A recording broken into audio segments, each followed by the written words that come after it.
Hello students, यहाँ पर हम लोग देखेंगे एलसीएम और एचसीएफ यानी कि लघुत्तम समापवर्तक और महत्तम समापवर्तक हम लोग कैसे कर सकते हैं। दो विधि का प्रयोग करते हैं हम लोग लघुत्तम समापवर्तक करने के लिए और महत्तम समापवर्तक करने के लिए। पहला है हमारा भाग विधि। कौन सा है हमारा? भाग विधि। और यही हम देखने वाले। दूसरा होता है गुणनखंड विधि, जो किसी और प्रॉपर वीडियो हम लोग देखेंगे।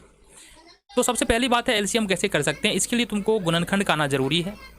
गुणनखंड देखो किस प्रकार से करते हैं। सपोज एक नंबर है हमारे पास 30 का गुणनखंड कैसे करोगे? 30 में कितना छोटी सी छोटी संख्या एक को छोड़कर कितना से भाग लग सकता है, या बोलो को 30 जो है ना किस किस टेबल में आता है? तो 2 के टेबल में आता है, 3 के टेबल में आता है, 5 के टेबल में आता है, और इस सब में सबसे छोटा कौन है? सबसे छोटा 2 है।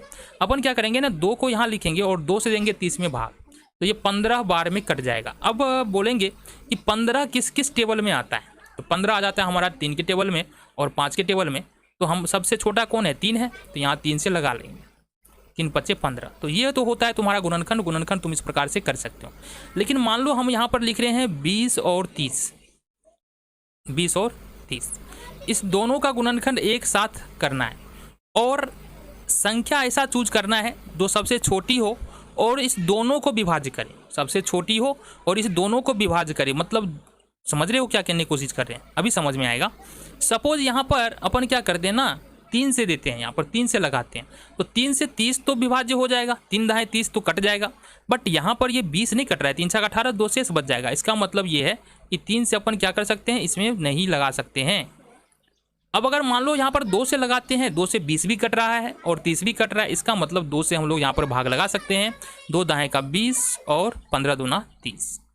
अब 10 और 15 के लिए हमको ऐसी संख्याओं का चूज करना है, ऐसी संख्या को चुनना है जिसमें जो 10 और 15 दोनों को विभाज्य कर सके। तो एक तो तुम्हारा अगर मान लो 2 लेते हैं तो 10 कटेगा, 15 नहीं कटेगा।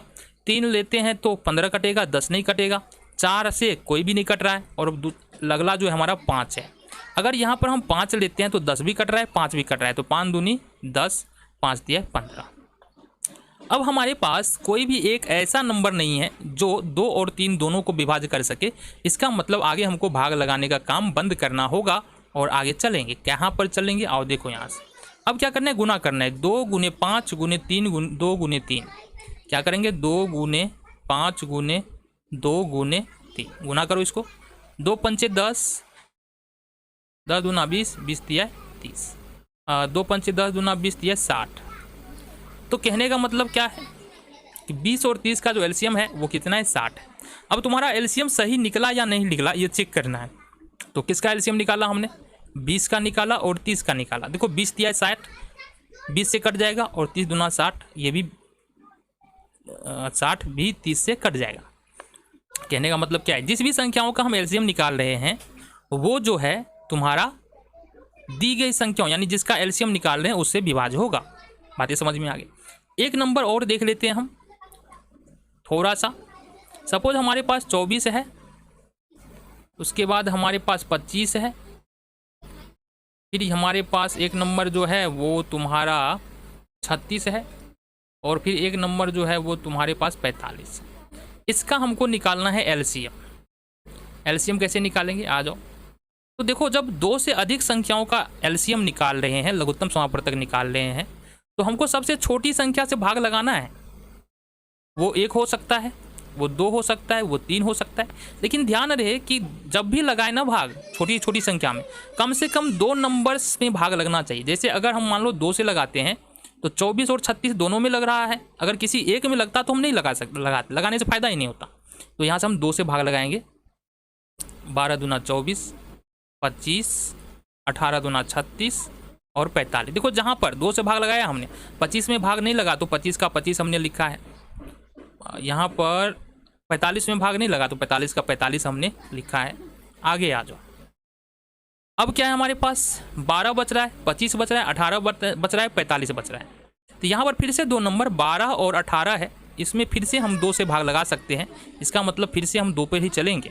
2 × 6 = 12, 25 25 का 25, और फिर 9 दूनी 18 और 45 का 45। अब अगर हम खोजें क्या 2 नंबर हमारे पास है जो 2 जिसमें 2 से पूरा पूरा भाग लग रहा है? बोलोगे नहीं है। क्या 3 से है? 3 से भाग लगाने वाला 2 नंबर है भाग लगने वाला? बिल्कुल है।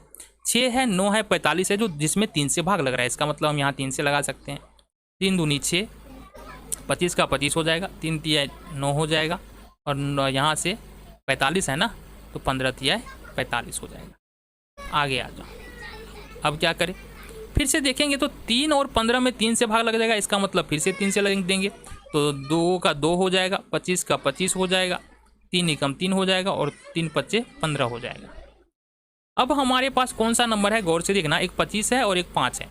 इसमें 5 से लगाएंगे तो दोनों में लग रहा है, तो हम 5 से लगा लेंगे, तो 2 का 2 हो जाएगा, 25 25 हो जाएगा, 1 का 1 और 5 एकम 5।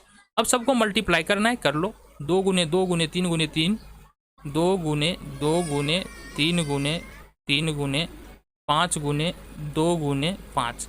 अब एक को लिखने की जरूरत नहीं है, क्योंकि वो गुना के क्रम में कोई भी फर्क नहीं करता है, तो एक हमको नहीं लिखना है। अब इसको मल्टीप्लाई करो, 2 दूना 4, 4 तिया 12, 12 पंचे 60, 60 दूना 120, 120 पंचे 600, और 6 तरीके यहाँ से गुना करेंगे 1800। तो ये जो हमारा एलसीएम निकल के आ रहा है, वो निकल के आ रहा है 1800।